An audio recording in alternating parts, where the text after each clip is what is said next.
this session, I start lesson 4. देश के नाम संदेश in grade 7 subject हिंदी। ये एक लेसन पत्र पर आधारित है। इनमें इस लेसन में जो भी इन्होंने हमें मैसेज दिया है वो एक लेटर के थ्रू हमें दिया है। तो सबसे पहले मैं आपको बताऊंगी पत्र की मीनिंग क्या होती है। पत्र मीन्स लेटर। जैसे कि पुराने जमाने में हमने देखा है कि अगर हमें कोई भी मैसेज अगर किसी तक पहुंचाना हो, अपने फैमिली मेंबर्स, रिलेटिव्स या फ्रेंड्स, तो उन पहले के जमाने में लेटर्स लिखे जाते थे, पत्र लिखे जाते थे। अगर हमें कोई एप्लीकेशन भी देनी होती थी और किसी गवर्नमेंट ऑफिस में, तभी भी वहाँ पर वो एप्लीकेशन या जो भी हमारी ईमेल्स होती हैं वो रिटर्न होता था, जो एक पेज पर लिखा जाता था, जिसको पत्र बुलाया जाता था। बट आज के ज़माने में जैसे हमें नॉर्मली पता है कि ये जो मैसेजेस अगर हमें किसी को देने होते हैं तो वो मैसेजेस हम बाय मोबाइल, बाय इंटरनेट, जो नेट हम यूज़ करके, कंप्यूटर, इसके द्वारा हम भेज देते हैं।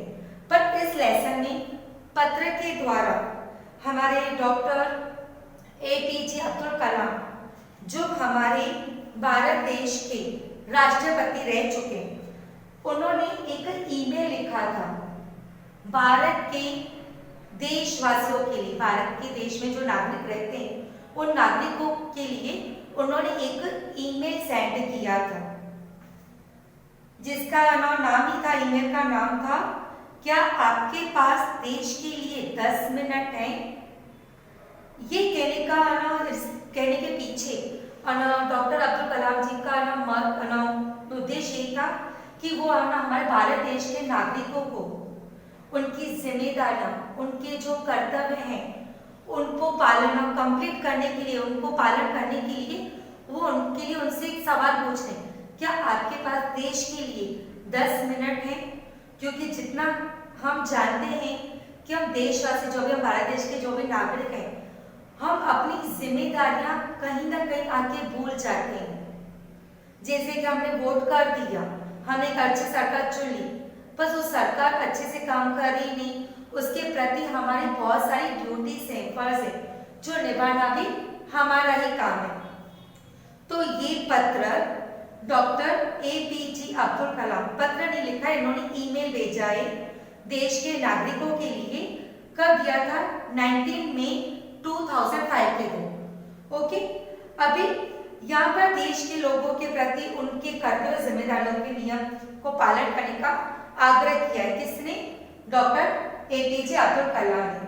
तो मैं ये लेसन स्टार्ट कर रही हूँ, जो आपके टेक्स्ट बुक में पेज नंबर 21 पर। नॉर्मली आपने देखा होगा कि जब लेटर की स्टार्टिंग होती है, मीन्स पत्र की जब स्टार्टिंग होती है, तो हमारे राइट साइड में एड्रेस लिखी जाती है। एड्रेस किसके लिए होती है कि हाँ, इस बंदे, ये एड्रेस मुझे इस पर पहुंचाना है, दूसरे के वहां पर पहुंचाना है, तो यहाँ पर उसका पता लिखा जाता है। एड्रेस में पता लिखा जाता है। तो वही सेम आपके टेक्स्ट बुक में भी है। मातृछाया ऊंचा शेरी, गांव मेसपुरा, तहसील बाबर, जिला बनासकांठा, दिनांक 24/12/2011। यानी कि आपका नाम, एरिया का नाम, उसके नियर बाय की कोई फेमस गली हो जिसको हम लैंडमार्क बोलते हैं, जिला, शहर, ऐसे करके, और लास्ट में हो सके तो हम पिन कोड भी लिखते हैं, जो यहाँ पर इन्होंने नहीं दिया, और फिर डेट लिखते हैं। ओके, तो मैं अभी ये लेसन स्टार्ट कर रही हूँ, जो पत्र के थ्रू हम नागरिकों के लिए किया गया। प्रिय मित्र हर्ष, इट मीन्स यहाँ पर जो मेन कैरेक्टर की हर्ष ने ये पत्र लिखा है, और ये पत्र उसने लिखा है किरण नाम के अपने एक मित्र को। स्टार्टिंग ऑफ लेटर इसने ये कहा है कि मुझे आपका फॉरन पत्र मिला। इट मीन्स किरण ऑलरेडी एक पत्र लिखकर हर्ष को सेंड कर चुकी, जिसका आंसर रिप्लाई इसने ये लिखकर भेजा है कि मुझे आपका पत्र मिला। वो पत्र पढ़कर मुझे बहुत खुशी हुई। जो हम स्टार्टिंग में नॉर्मली किसी से अगर बात करना चाहते हैं तो हम पूछते हैं कि आप कैसे हो, कुशल होंगे, यानी कि आप ठीक ठाक होंगे। तुम्हारा खत मिला, पढ़कर खुशी हुई। मैंने डॉक्टर अब्दुल कलाम का देशवासियों के नाम भेजा गया ईमेल पढ़ा। वही तुम्हारे लिए प्रेषित कर रहा हूं। इट मीन्स यहाँ पर हर्ष ने, जो डॉक्टर अब्दुल कलाम ने ईमेल किया था 19 मई को 2005 को, वो ईमेल में डॉक्टर अब्दुल कलाम ने कौन सी पॉइंट से लिखी थी, भारत के नागरिकों को वो क्या क्या बताना चाहते थे, वो पूरी डिटेल ये लेटर में हर्षित किरण को सेंड कर रहा है। यानी कि यहाँ पर मैं इनकी शब्दार्थ लिख रही हूँ इस लेसन की, जिसको हम हार्ड वर्ड्स बोल सकते हैं। शब्दार्थ में सबसे पहले मैं लिखूंगी प्रेषित। प्रेषित मीन्स भेजना।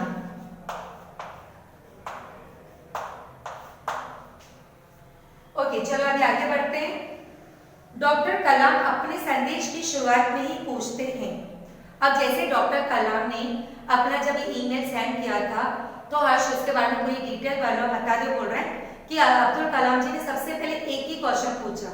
शुरुआत में स्टार्टिंग में उन्होंने एक ही क्वेश्चन पूछा, क्या आपके पास अपने देश के लिए 10 मिनट का समय है? इट मीन्स हमारे जो पूर्व राष्ट्रपति थे वो हम भारतवासियों से, नागरिकों से पूछ रहे थे कि आपके पास 10 मिनट का टाइम है तो मैं कुछ बोलना स्टार्ट करूं, मैं तब कुछ बोलूं। तो एज अ गुड सिटीजन ये हमारा फर्ज है कि हम हमारे राष्ट्रपति की बात सुने, वो हम तक क्या मैसेजेस भेजना चाहते थे उस पर हम ध्यान दें। यदि हाँ तो इसे पढ़िए, वरना मर्जी आपकी। जैसे कि उन्होंने बहुत पोलाइटली पर बहुत स्ट्रॉन्ग स्टेटमेंट दिया, अगर आपके पास टाइम है तो इस ईमेल को आगे रीड करो। अगर आप बहुत बिजी हो, आपको देश से कोई जिम्मेदारी से कोई लेना देना नहीं है, तो आप इसको वहां पर ही छोड़ दो। आप नहीं पढ़ेंगे, मिस मर्जी आपकी, एज यू विश। यहाँ पर मर्जी यानी कि इच्छा।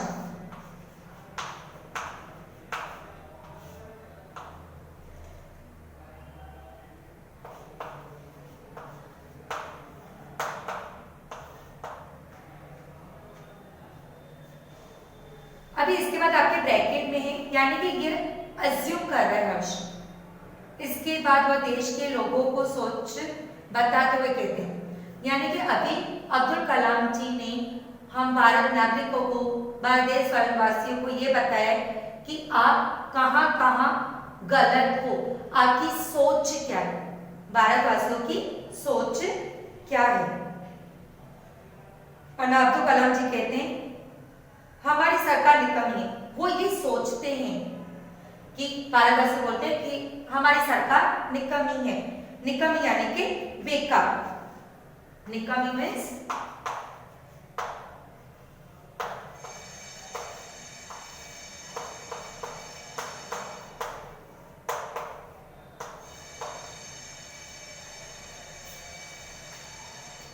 निकम्मी मीन्स बेकार। सेकंड सेंटेंस सोच कर बता रहे हम भारतवासी क्या सोचते हैं सरकार के लिए। हम कहते हैं, नागरिक कहते हैं हमारे कानून पुराने पड़ गए।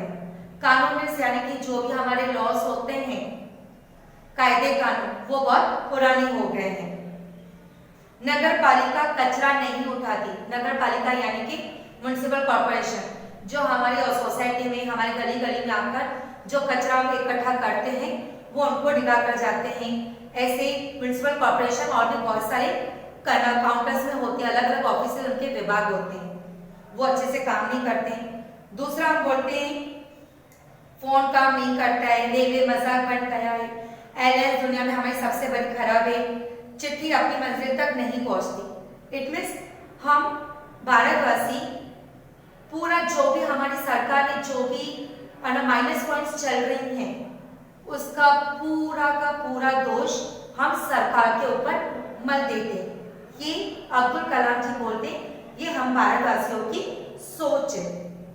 ठीक है, now the page number 22 in your text book. अभी डॉक्टर अब्दुल जी कलाम और भी कुछ बोल रहे हैं हमारे बारे में। आप कहते हैं, कहते रहते हैं और कहते ही रहते हैं, आपने इस बारे में क्या किया? इट मीन्स यहाँ पर अब्दुल जी कलाम जी हमें बोलना चाहते हैं कि हमने दोष तो दे दिया, ये हम बोलते आए हैं, थे, हैं और करते रहेंगे। हमें इसको इस प्रॉब्लम्स को सॉल्व करने के लिए क्या हमने कुछ किया कि बस ऐसे वोट दे दिया हम अपनी जिम्मेदारियों से मुक्त हो गए? नहीं, अभी देखो डॉक्टर कलाम ने हमें तो अपना सब कुछ बता दिया, जो कि कई हद तक सच भी है। हम हमेशा ऐसा ही करते आए हैं, पर मैं ये उम्मीद करूंगी कि हम ये सब पढ़ने के बाद हम ऐसा ना करें।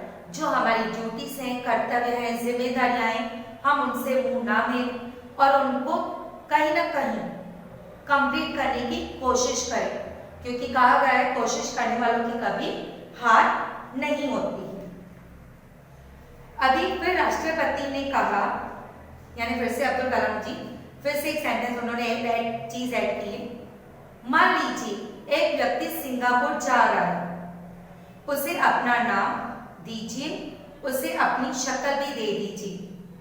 ध्यान से सुनिए, यहाँ पर डॉक्टर अब्दुल कलाम जी क्यों बोल रहे हैं कि सपोज आप सिंगापुर जा रहे हो, यहाँ पर इन्होंने सिंगापुर बोला है, पर अगर आप नॉर्मली सोचो कि आप कहीं आउट ऑफ कंट्री जाते हो, ठीक है, तो ये कहते हैं कि आप उनको अपना नाम भी दे दो और उनकी आप अपनी पहचान जो आइडेंटिफिकेशन होती है शक्ल भी दे दीजिए।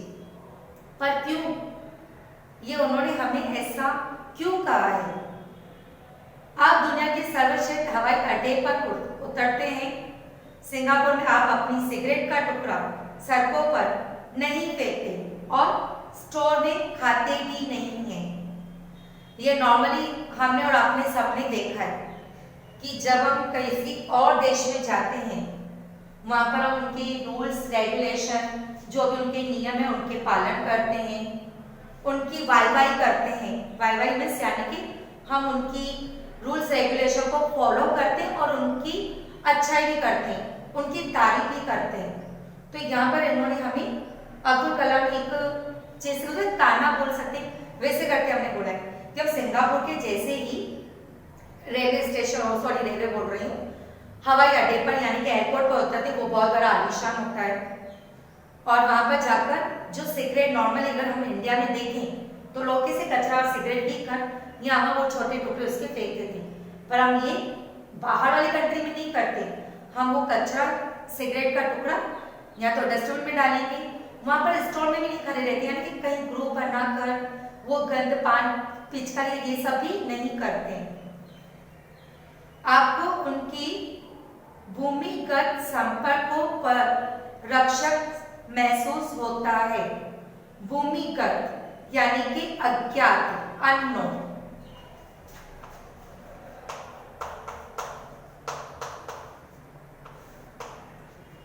भूमिगत मीन्स अज्ञात और संपर्क यानी कि मेल जोल।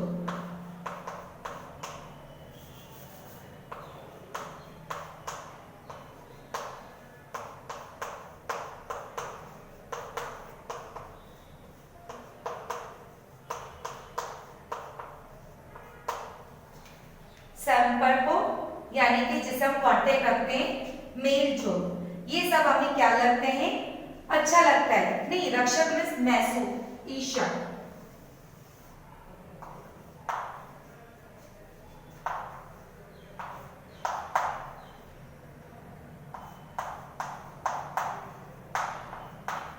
ईर्ष्या मीन्स जेलेसी। अब यहाँ पर अब्दुल कलाम जी कहते हैं आपको उनके ये मेल जोल से ईर्ष्या फील होता है। आपको यानी कभी ऐसी फीलिंग आई है कि उसका देश उनका देश देखो कितना साफ नीट एंड क्लीन है, उनके देश की है ना पुलिस देखो कितनी स्ट्रिक्ट है, वहाँ का कानून देखो कितना ना स्ट्रॉन्ग है, पावरफुल है, वहाँ के लोग देखो यहाँ कचरा, तो उसके कंपैरिजन हम अपने देश से करते हैं।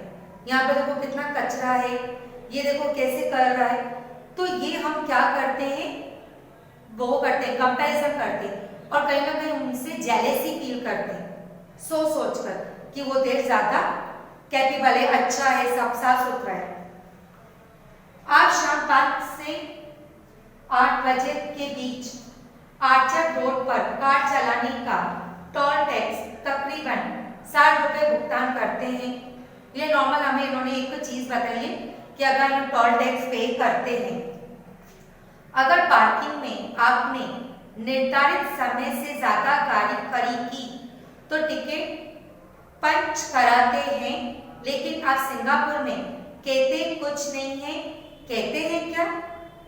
यहाँ पर डॉक्टर अब्दुल कलाम जी कहते हैं कि नॉर्मली जितना हमने देखा है कि अगर अपने देश में अगर आपने जो रूल्स रेगुलेशन होता है, अगर हम ज्यादा टाइम पार्किंग में खड़े रहते हैं तो उनकी हमें एक्स्ट्रा चार्ज पे करनी पड़ती है, ठीक है। और यही चीज और उस वक्त हम उन्हें ना आर्ग्यूमेंट करते हैं कि हम ज्यादा पे क्यों करें, कभी गुस्सा जाता है, झगड़ा हो जाता है, मारपीट की हद तक हो जाता है। बट यही चीज अगर हम बाहर देश में करते हैं तो वहां पर हम कोई आर्ग्यूमेंट नहीं करते, ना ही कोई झगड़ा करते हैं, ना क्या उनको कुछ ना पूछते हैं ना सुनाते, बस जो रूल्स होते हैं वो फॉलो करके चुपचाप चले आते। ये उन्होंने हमसे पूछा है, जो अब हम हमारे भारत देश में करते हो, क्या वो फॉरेन में जाकर ऐसा कुछ करते हो? निर्धारित इस लाइन में न्यू वर्ड है एक, जिसको मैं शब्दार्थ के रूप में यहाँ पर लिखूंगी।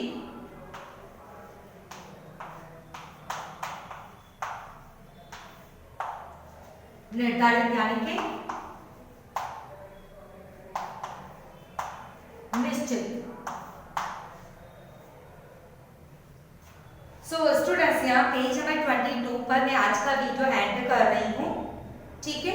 इसके बाद नेक्स्ट वीडियो में मैं इस 22 नंबर पेज को कंटिन्यू करूंगी। आई होप आज का आप वीडियो ये देखोगे, और अगर आपको कोई भी डाउट्स हैं तो आप मुझसे ऑनलाइन लेक्चर में पूछ सकते हैं।